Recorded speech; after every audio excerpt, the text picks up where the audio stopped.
Muito bom dia, amigos e amigas, povo e pova. Hoje, sábado, dia 8 de janeiro de 2022, vivendo aí um dia de cada vez um pouco revoltado com tudo que vivemos. Semana, depois de segunda-feira, resolvi fazer um pouco de silêncio, até porque houve a notícia que o presidente estava internado. E eu sabia claramente que meus comentários iam envolver essa questão do presidente ser internado, e como fui atacado e sou atacado sempre pelos comentários, não estou nem preocupado com isso, né? Nós temos problemas maiores para nos preocuparmos, como tipo pagar as contas todo mês. Como diz o outro, que saudade do tempo que eu tinha boletim, mas o boletim cresceu, virou boletão, ou melhor, boleto. A gente passou essa semana, primeira semana do mês de janeiro, contemplando e meditando tudo o que fizemos em 2021. Descobrimos que 2021 foi o ano zero, não tem nada que se aproveite de fato, de direito em 2021. Mas estamos aí com 2022 inteirinho, pronto para ser usado. A gente olhou aí essa semana as notícias, né? E as notícias, inclusive na quinta-feira, que foi ontem, né? Ontem de ontem, quando o presidente na live falou que nunca viu uma criança doente de Covid. Bom, eu acho que o comentário dele foi um comentário sem necessidade. Para as crianças que morreram da Covid, a fala dele, para a família dessas crianças, foi uma frase infeliz. Senhores, se existe uma vacina que lhe dá uma proteção, seja de 1%, por que não usá-la? Por que não utilizar desse recurso? Eu queria muito entender aqueles que dizem que defendem a vida e infelizmente concordam com o presidente da República do Brasil.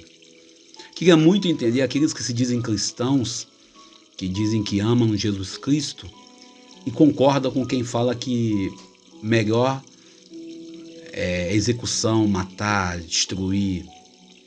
Queria muito entender a lógica de uns e outros que votam dizendo que não tem ideologia e elegem por puro moralismo hipócrita.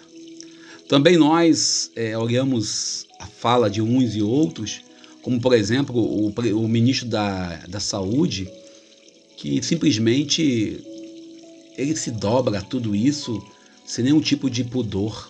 É algo que nos assusta. O que mais nos assusta também é a omissão de muitos que se dizem cristãos diante de tanta injustiça nesse país. Ontem, sexta-feira, eu estava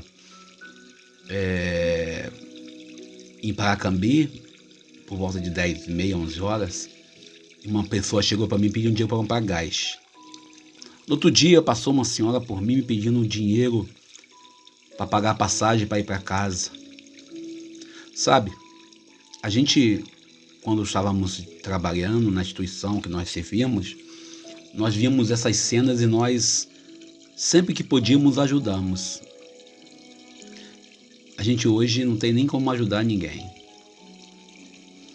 E a gente ainda entra nesse ano de 2022, a primeira semana, primeiro com tentativa de golpe que tentaram me dar lá no Facebook e tanto no WhatsApp também.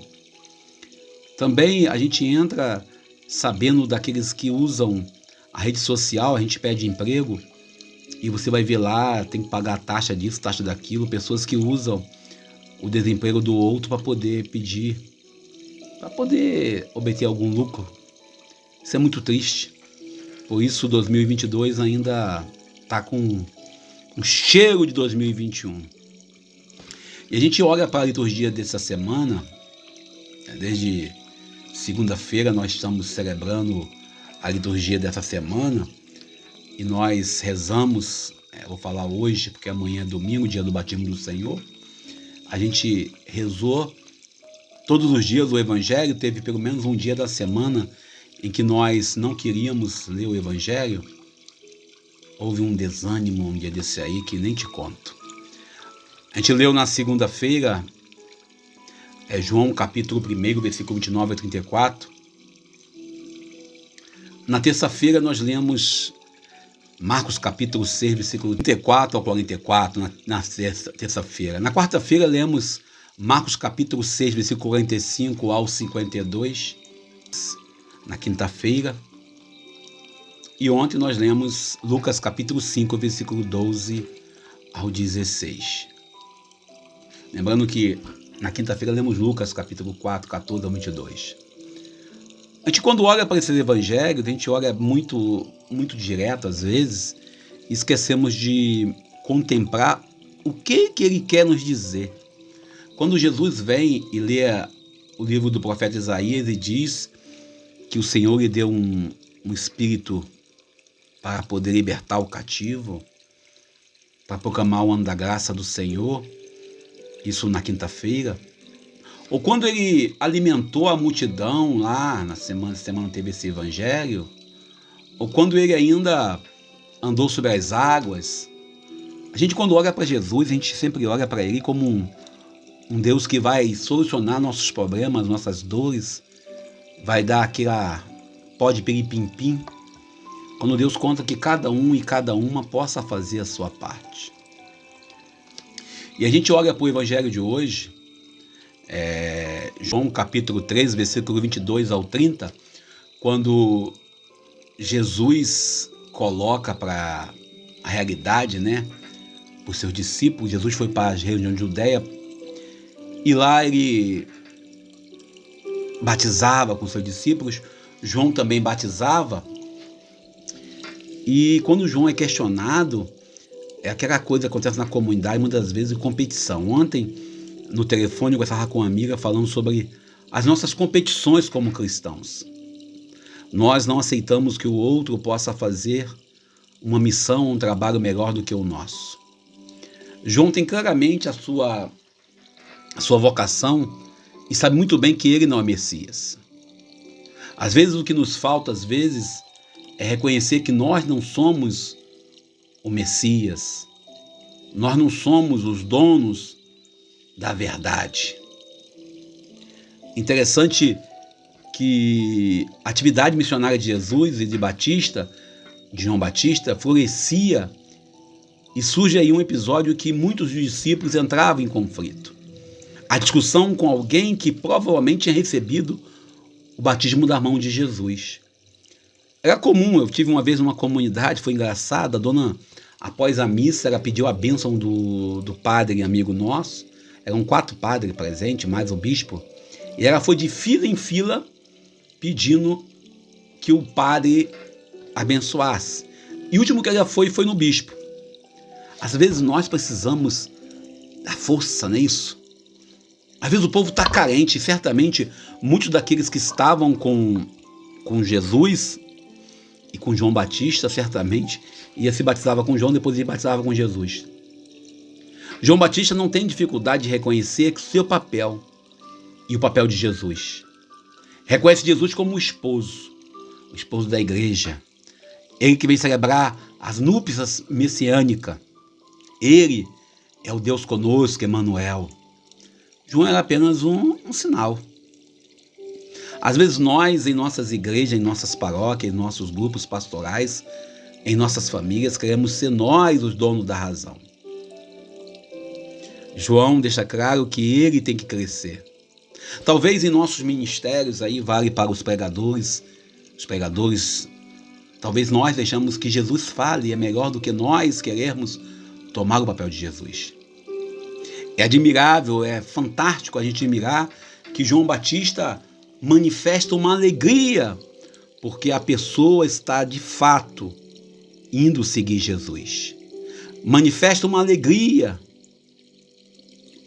E Jesus, ele fica observando. Os discípulos de João não gostaram muito dessa ideia. Não gostaram muito.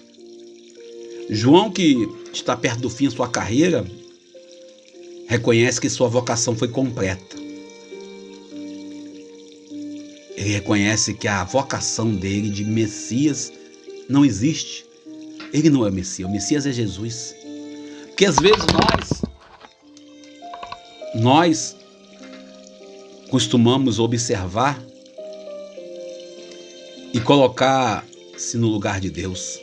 Aquilo que Padre Zezinho fala sobre que a comunidade às vezes tem, Jesus me disse, Jesus quis dizer. São frases que nós usamos.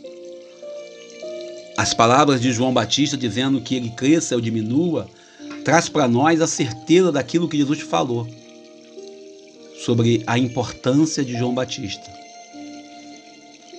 São os chamamentos de Jesus, são as missões confiadas a cada um que devem ser colocadas como um anúncio de Jesus. Se todo o sofrimento tem sua misteriosa origem, toda dor tem sua origem.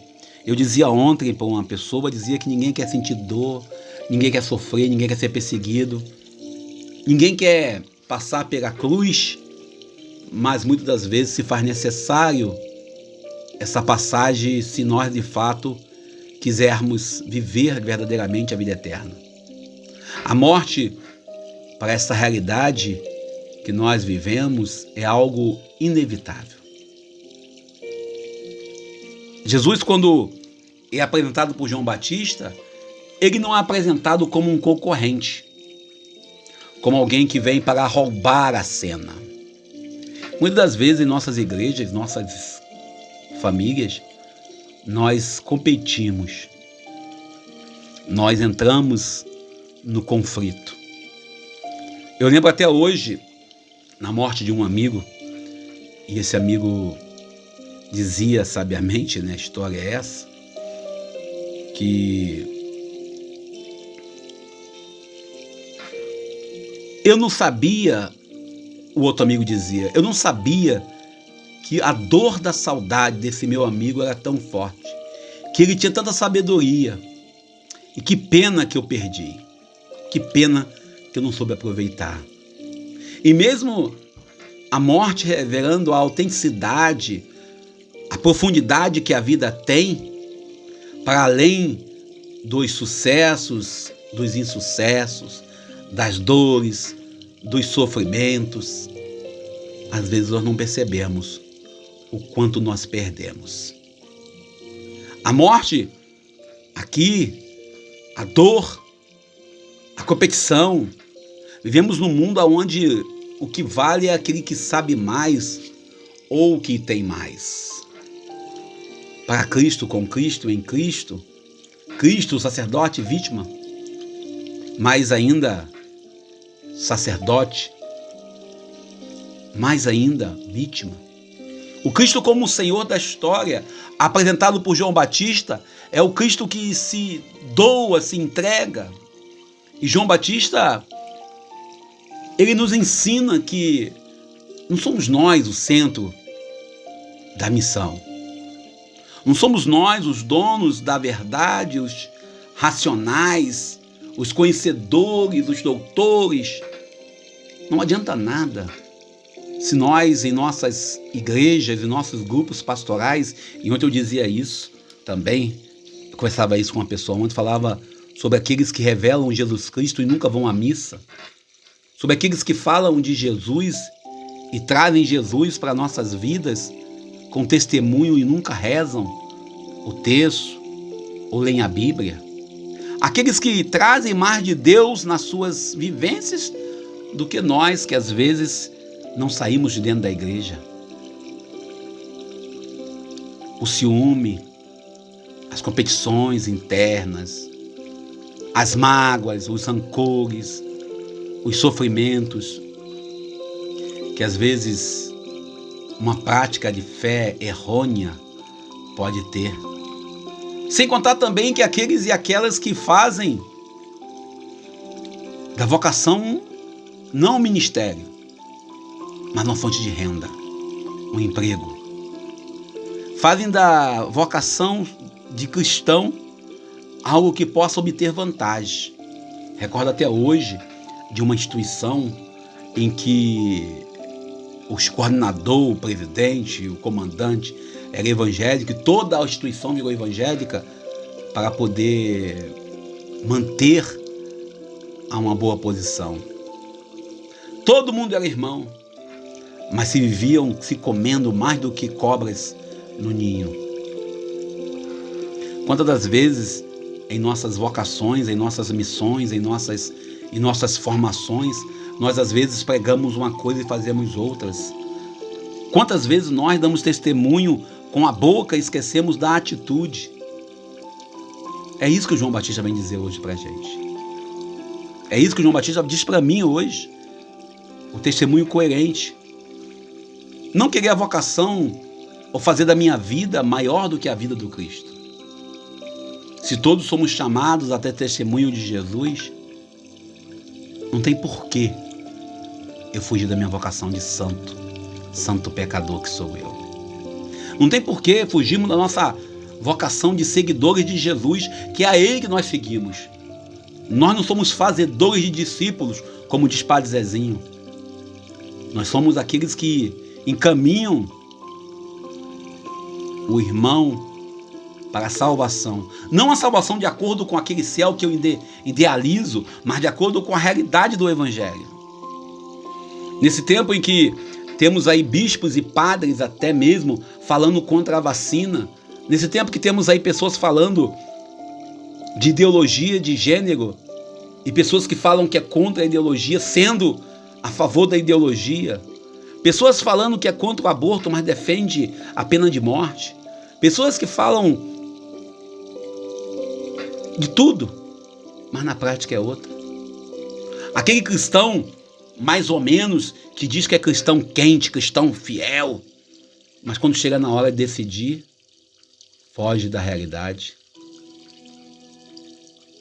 Sabe, senhores e senhoras, o evangelho de hoje, quando traz um João Batista que está batizando e sabe que Jesus também está batizando, ele não vai lá tirar satisfação e dizer: você não pode batizar. Quem te deu o ministério, quem te deu a ordem, quem te deu a lei, quem te autorizou. É muito comum nós queremos mesmo que o outro esteja de acordo com aquilo que foi idealizado. A outro está de acordo com aquilo que nós oramos. Naquele tempo, Jesus, com seu discípulo na Judéia, ele batizava. Também João batizava. Hoje eu prego aqui na rede social, nas comunidades quando me convidam, mas não sou melhor do que aquele outro que também está pregando aí na rede social ou na comunidade. João ainda não tinha sido preso, João ainda não estava condenado à morte. E os discípulos de João queriam porque queria que João proibisse, como naquele caso em que Filipe manda uma pessoa parar de expulsar o demônio em nome de Jesus, porque não era do grupo. João deixa bem claro quem ele é. Talvez faltem em nós pregadores de internet, pregadores de igrejas, pregadores de multidão, pregadores de pouca gente, de sabermos quem de fato nós somos. Na fila do pão, sobretudo na fila do pão eucarístico para quem é católico. E João deixa bem claro quem é Jesus. E nós temos que saber bem claro quem é Jesus. Essa atividade de João nos leva a refletir sobre nossa atividade. Se de fato nós apontamos Jesus ou nos apontamos como referência. Paro por aqui, agradeço a vocês pelo carinho, pela presença. Esse sábado, dia 8 de janeiro de 2022, louvando a Deus pela graça nas nossas vidas, pedindo que Deus nos abençoe. Lembrando que o carnaval de rua foi cancelado no Rio de Janeiro. O carnaval está cancelado. Lembrando que nós estamos passando por dificuldades. E toda dificuldade que nós estamos passando é consequência das nossas escolhas. Das escolhas certas, das escolhas erradas. O Evangelho de hoje nos convida também a fazer a escolha certa, a não tomar o lugar de Jesus. Também lembrando ainda que é preciso continuar com nossos cuidados, lavando as mãos, usando álcool em gel. E de fato e de verdade, cuidando um do outro. Lembrando sempre, Vamos para a terceira dose da vacina, se tem que ser a terceira dose. E se tiver uma quarta dose, vamos para a quarta dose. Essa é a realidade. Em solidariedade com o povo da Bahia, lembrando que aqui no Rio de Janeiro está chovendo todo dia também, agora mesmo está chovendo, pelo menos aqui em Japeri. Deus nos abençoe e nos ajude, que possamos nós caminharmos na graça de um Deus de amor. Obrigado a você pelo carinho. Quem puder nos ajudar, estamos precisando de ajuda, qualquer tipo de ajuda, sobretudo de um trabalho. Deus nos abençoe e nos ajude. Obrigado a você pelo carinho, pela presença. Eu sou Daniel Nonato. Apesar de tudo, bom dia.